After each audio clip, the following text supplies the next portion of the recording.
السلام عليكم ورحمة الله وبركاته. أهلا وسهلا بحضراتكم في قناة تعليمولوجي في تعليم اللغة الإنجليزية. في السلسلة دي اخترت كتاب المعاصر لأنه كتاب أكاديمي وبيشرح بشكل كويس، اللي بيشرح الكلمات والجرامر وكل شيء خاصة باللغة الإنجليزية. طبعا في السلسلة دي هنتكلم عن أو مخصصة للصف الخامس الابتدائي Primary 5 منهج كونكت. طبعا هيكون في شرح للكلمات وشرح للجرامر من الكتاب ونحل عليها الأسئلة. فلو في أي نقطة صعبة مش قادرين نفهمها أو لسه ما استوفتش حقها في الشرح، سيبوها لي في التعليقات علشان نقدر نشرحها تاني في فيديو تاني منفصل إن شاء الله. ويلا بينا على شرح الدرس النهاردة إن شاء الله.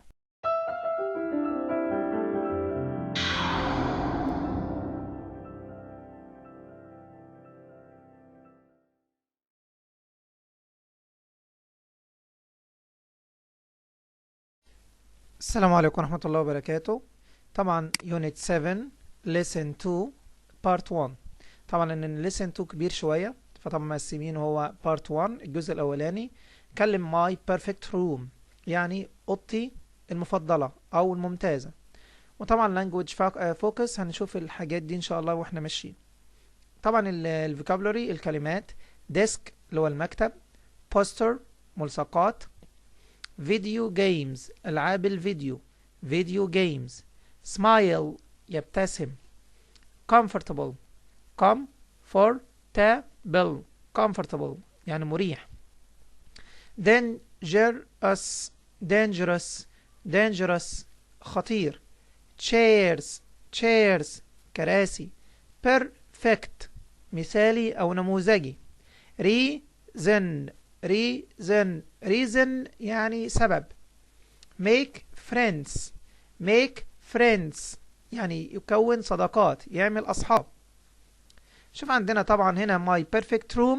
طبعا هنقرأ نشوف ازاي ان احنا نكتب باراجراف بشكل بسيط ونفهم الجمل بشكل بسيط. I love my bedroom. أنا بحب أوضة النوم بتاعتي. my bedroom أوضة النوم بتاعتي. I share it with my sister. أنا بشارك الأوضة النوم. it دي عايدة على أوضة النوم. I share it أنا بشاركها with my sister مع أختي. on the right على اليمين there is my bed. على اليمين يوجد السرير بتاعي. بإيه بقى؟ with a desk next to it مع desk مكتب next to بجوار next to بجوار ايه؟ بجوار البيدروم البيد. يبقى ات دي عايدة على البيد. ترجم جملة جملة هتلاقي الموضوع سهل وبسيط وتحفظ بشكل سهل. on the left على الشمال there is يوجد my sister's bed سرير بتاع أختي. احنا قلنا apostrophe s اللي هي بتاع السرير بتاع أختي. in the middle في المنتصف of the room في منتصف الأوضة there is an armchair في كرسي بدراعين armchair with two cushions and a big closet مع في الكرسي بدراعين في مخدتين وبيج كلوزت يعني الدولاب كبير اللي بنحط فيه الهدوم ونحط فيه الشرابات وهكذا. on the wall على الحائط on the wall الحائط there are يوجد lots of posters lots of يعني كثير من كتير posters يعني ملصقات of animals من الحيوانات animals. شوف دلوقتي طبعا الجمل اللي احنا قريناها ديك هيشرحها في اللانجويج فوكس. طبعا on the wall على الحائط on the left على الشمال on the right على اليمين in the middle of the room في منتصف الغرفة. نركز في الكلمات دي ونحاول نحفظها ونطبق عليها في الأوضة بتاعتنا. طبعا عندنا في مقطع on قرر معايا on دي معناها not يعني مش. تعالوا نشوف معناها ازاي مش او معناها غير. كلمة lucky اليو بنطقها لا lucky والواي بنطقها اي في الاخر. lucky يعني محظوظ. طب انا لما احط on lucky يعني غير محظوظ مش محظوظ. comfortable مريح uncomfortable يعني غير مريح. safe يعني آمن unsafe غير آمن.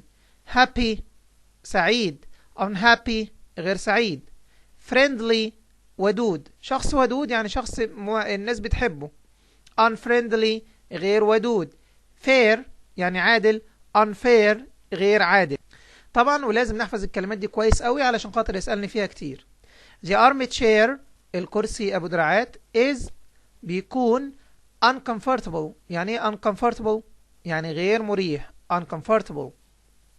ممكن اقول هي نفس الجملة the armchair يعني الكرسي بدراعات isn't مش بيكون. احنا قلنا not يعني مش، ونوت بتساوي on. طب فين حرف الاو؟ شلنا الاو وحطينا الابوستروفي اختصار. isn't comfortable مش بيكون مريح. طبعا دي اسئله.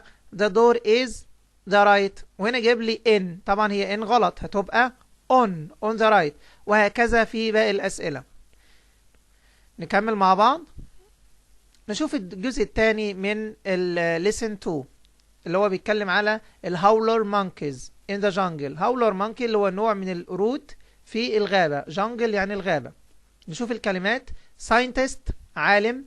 research يعني بحث. research. family groups يعني مجموعات عائلية. deep يعني عميق. local villager فيليجر جاي من فيليج يعني قرية، ولوكال يعني محلي يعني حد ساكن في القرية.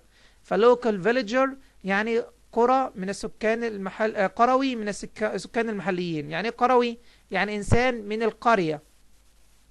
frightened الاي لما يجي بعدها جي اتش بنطق اي. frightened والجي اتش silent. frightened يعني خايف. howler monkey ده نوع من القرود. path يعني طريق أو ممر. شوف الكلمات الزيادة. friendly طبعا قلناها وعارفينها ودود. suddenly يعني فجأة. case يعني حقيبة شنطة يعني. garbage يعني زبالة أو قمامة أو مهملات. uncle يعني عم أو خال. everywhere في كل مكان. indeed بالفعل. airplane طيارة. frightening يعني مرعب مفزع مخيف شيء مخيف. younger يعني أصغر سنا. jungle يعني غابة. sculpture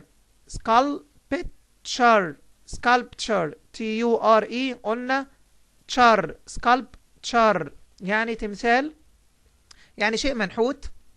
work يعني عمل الشغل يعني. South America يعني جنوب أمريكا. أمريكا اللي هي أمريكا، وساوث طلع لساني في TH يعني جنوب أمريكا. طبعا الأفعال start يبدأ started. look ينظر looked. shout يصيح يزعق يعني shouted. love يحب loved. smile يبتسم smiled يعني ابتسم. happen يحدث happened. travel يسافر traveled. طبعا الأفعال الشاذة يعني الشكل بتاعها بيتغير في الماضي. come يأتي came. set out ينطلق يعني يبدأ رحلة معينة أو يبدأ شيء set out. go يذهب went. do يفعل did. tell يخبر told. know الكي silent معناها يعرف. knew يعني عرف. طبعا هتلاقي لما نحفظ كده مع بعض في الافعال وتصريفاتها هنلاقي ان في افعال كتير هتتكرر معانا واحنا ماشيين في ان شاء الله في اليونيتات القادمه او الوحدات اللي جايه ان شاء الله. طبعا important expressions and prepositions يعني تعبيرات وحروف جر مهمه عشان بيسأل فيها كتير. do some research يعني يعمل بحث. interested in مهتم بيه. look for يبحث عن. carry حاجة away down to يعني يشيل أو يحمل شيء بعيدا إلى. come toward يأتي باتجاه. go forward or back يعني يتقدم للأمام أو يرجع للخلف. go back يعني يرجع للخلف. go forward يتقدم للأمام. nearby يعني بالقرب من أو close to بالقرب من. all over يعني في كل أنحاء كذا حاجة معينة. يعني مثلا all over Egypt يعني في كل أنحاء مصر. all over the world يعني في كل أنحاء العالم. فهنا طبعا all over يعني في كل أنحاء Egypt يعني مصر. heavy rain heavy يعني تقيل. طب rain مطر. طب ينفع ان انا اقول مطر تقيل؟ لا، هنا بقى معناها مطر غزير heavy rain. look up. look يعني ينظر، و up يعني فوق، ينظر لأعلى. طبعا guiding words مهمين جدا عشان بيسأل فيهم كتير. scientist و animals. scientist يعني عالم و animals يعني حيوانات. my uncle is a scientist and loves animals. يعني عمي بيكون عالم ويحب الحيوانات. loves يعني يحب. South America أمريكا الجنوبية. my uncle traveled a lot. عمي سافر كتير. a lot هنا معناها كتير. في South America أمريكا الجنوبية. howler monkeys يعني نوع من القرود. he was interested in هو كان مهتم بيه. howler monkeys نوع من القرود اللي هو القرد الهاولر. research family groups. research family groups he wanted to do some research هو كان عايز يعمل بعض الأبحاث into their family groups في المجموعات العائلية. نكمل set out و jungle. set out يعني ينطلق. he set out هو انطلق to look for howler monkey family هو انطلق أو بدأ رحلة علشان يدور على عائلات الهاولر اللي هو قرد العواء يعني. and he was deep in the jungle وهو كان في أعماق الغابة. هنا deep in the jungle معناها في أعماق الغابة يعني مش نازل لتحت. هنا كلمة deep in the jungle معناها في وسط الغابة. نشوف طبعا look and read. my uncle is a scientist يعني عمي بيكون عالم and loves animals وبيحب الحيوانات. when he was younger لما كان صغير he traveled a lot هو سافر كتير in South America في أمريكا الجنوبية for work من أجل العمل. he loved it هو كان بيحبها. there بيحب ان هو يكون هناك because the people were very friendly لأن الناس كانوا ودودين جدا. and he helped him وساعدوه. helped him ساعدوه الناس يعني اللي هناك with his work في شغله. then بعد كده about 3 years ago من حوالي 3 سنين something frightening happened to him شيء مخيف جدا حصل ليه. and he was lucky he lived to tell me about it وهو كان محظوظ وهو حكى لي عنها عن التجربة السيئة بالنسبة له. بيقول ايه بقى؟ he was very interested in howler monkeys هو كان مهتم جدا بالمونكي اللي هو القرود العواء. and wanted to do some research عايز يعمل أبحاث into their family groups في أسرهم يعني يدرس الحيوانات دي. a local villager told him where there was a howler monkey family في واحد من القرويين أخبره أخبره أين يكون في howler monkey family عائلة القرود العواء nearby بالقرب من. and he was very happy وهو كان مبسوط جدا.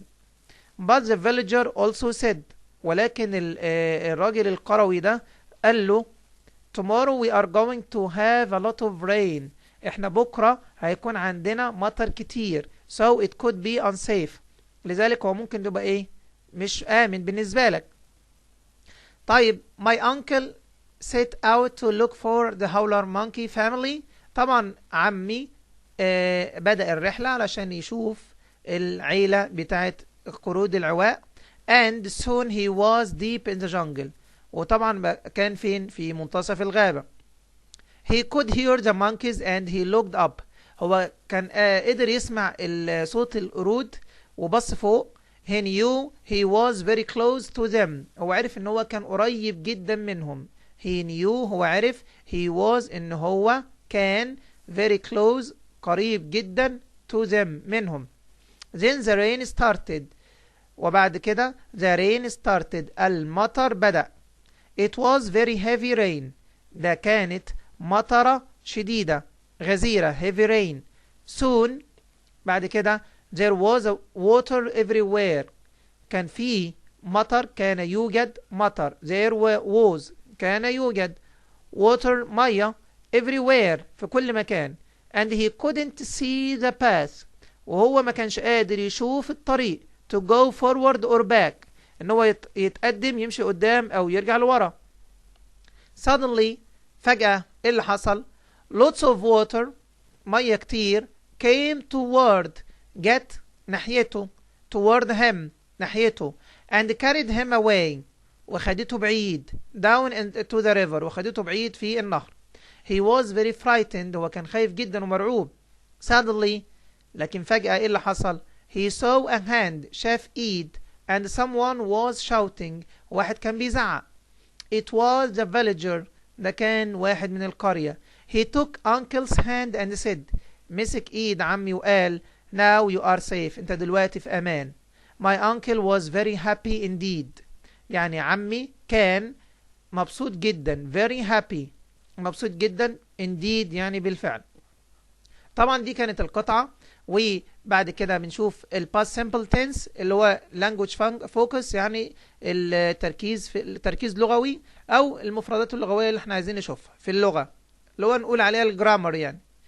the past simple tense الماضي البسيط يعني ايه ماضي؟ يعني لما اجي اقول مثلا play يلعب انا بلعب كل يوم في النادي I play every day in the club. طب انا عايز اقول لعبت انا لعبت كورة امبارح يبقى انا لازم احط للفعل اللي هو play ed. تمام ده بنسميه التصريف الثاني للفعل. التصريف الثاني للفعل. تعالوا نشوف عندنا في نوعين بالنسبة للافعال ازاي نصرفها. عندنا في حاجة اسمها regular verbs و irregular verbs. يعني ايه regular verbs؟ يعني فعل منتظم. يعني ايه فعل منتظم؟ يعني علشان عندي فعل مثلا play يأكل play يلعب watch يتفرج wash يغسل دي افعال منتظمة. لما عايز اجيب الماضي منها بعمل ايه؟ بحط للفعل ed او احط للفعل دي او ied. طب امتى احط ده او ده او ده؟ في البداية احنا بنحط للافعال كلها ed. want wanted يريد يعني want. طب الماضي اراد wanted حطيت ed. help يساعد طب عايز اقول ساعد helped حطيت ed. طيب لو في حاجة تانية بقى ان انا احط دي بس ايوه لو الفعل عندي بينتهي بالاي زي create يعني يعمل حاجة جديدة يخلق او يبدع. created حطيت دي بس لان ما ينفعش احط اي دي وهنا عندي اي اصلا. die يموت died في اخرها اي فحطيت دي بس. طب عندي لو الفعل اخره واي زي study قال هنا لازم اركز في نقطة معينة. هو هنا الواي قبليه ايه؟ قبليه حرف الدي. فطبعا الدي ده consonant يعني ساكن فانا بشيل الواي واحط مكانه اي اي دي. طب ايه هي بقى لو كان حاجة تانية؟ هنشوف دلوقتي. ادي مثلا كلمة carry ادي واي وقبلها حرف الار ده حرف ساكن فطبعا عشان اجيب الماضي من carry اللي هو يشيل او يحمل بشيل الواي واحط اي اي دي carried. طبعا عندي في كلمة مثلا زي play الواي قبلها ايه؟ قبلها vowel يعني متحرك. ايه هي الحروف المتحركة؟ الخمس حروف دول الاي والاي والاي والاو واليو. فانا بشوف حرف الواي لو قبليه واحد من الخمسة دول بسيب الواي زي ما هو. عايز اجيب الماضي من play اللي هو يلعب واقول لعب فاحط اي دي بس. زي مثلا هنا المثال بتاعنا we played football in the park last week احنا لعبنا. ليه قلنا هنا لعبنا؟ عشان اخرها اي دي. احنا لعبنا كورة في الملاهي او في الحديقة last week الاسبوع اللي فات. عندنا طبعا فيها افعال غير منتظمة irregular verbs. افعال غير منتظمة يعني ايه فعل غير منتظم؟ يعني اما شكله بيتغير في الماضي او بيكون زي ما هو فده لازم نحفظه. زي مثلا come يأتي الماضي بتاعها came. came يعني ايه بقى؟ came يعني اتى يعني جه. eat يأكل ate أكل. عايز اقول انا اكلت بيتزا امبارح يبقى I ate pizza yesterday. go يذهب went ذهب. sit يحدد او يضع sit يعني حدد او وضع. know يعني يعرف knew يعني عرف. meet met يقابل. tell يخبر told أخبر. buy يشتري bought اشترى. عندنا الجملة we went to the club yesterday احنا رحنا we went احنا رحنا to the club للنادي yesterday. ليه قلنا هنا went؟ عشان في كلمة yesterday امبارح.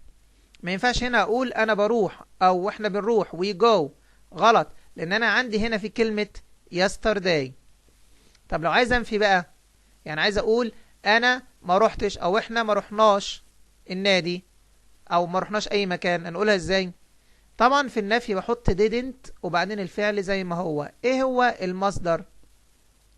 المصدر بالنسبة لنا الانفينيتيف، يعني المصدر. ايه هو المصدر؟ المصدر بالنسبة لنا اللي هو المجموعة الاولى اللي هو البريزنت اللي هو المضارع، come و eat و go و sit و know و meet و tell و buy، دي بنسميها infinitive مصدر. يعني ايه؟ يعني الفعل زي ما هو. يعني ايه يلعب؟ play، ما حطيتلهاش حاجة ولا زي شلت منها حاجة، فده بنسميه infinitive. نشوف كده هو هنا النفي ازاي. the people الناس didn't help مش ساعدهم، ما ساعدوهوش with his work لم يساعدوه. ليه قلنا هنا في الماضي؟ عشان في didn't، وخلي بالك didn't جه بعدها المصدر. the people didn't help him with his work ما ساعدوهوش في شغله. I didn't know أنا لم أعرف the answer to the teacher's question لم أعرف الإجابة لسؤال المستر أو المدرس. She didn't go هي لم تذهب to the beach إلى الشاطئ last summer الصيف اللي فات. طبعا امتى بقى استخدم الشكل ده اللي هو didn't والinfinitive، او الشكل ده اللي هو came و ate و went اللي هو الماضي ده؟ طبعا لازم يكون في كلمة من الكلمات الدالة على الزمن. key words. ايه بقى الكلمات الدالة؟ in the past في الماضي. في الماضي يبقى لازم اقول الفعل في الماضي. in the past I played tennis في الماضي انا لعبت التنس. ينفع اقول I play انا بلعب؟ ما ينفعش علشان خاطر in the past. يبقى دي كلمات بسميها key words لازم استخدمها مع الماضي البسيط. هنقرأ مع بعض. in the past yesterday this morning in وبعدين تاريخ في الماضي in 2005 في 2005 last year last month وهكذا السنة اللي فاتت الشهر اللي فات وهكذا. طبعا هنا هنكمل ان شاء الله استخدام الزمن علشان الفيديو بس ما نطولش على حضراتكم. يا ريت احنا نذاكر الاول الدرس ده كويس، وهنكمل ان شاء الله في الحلقة الجاية. اشوفكم ان شاء الله في الدرس القادم، والسلام عليكم ورحمة الله.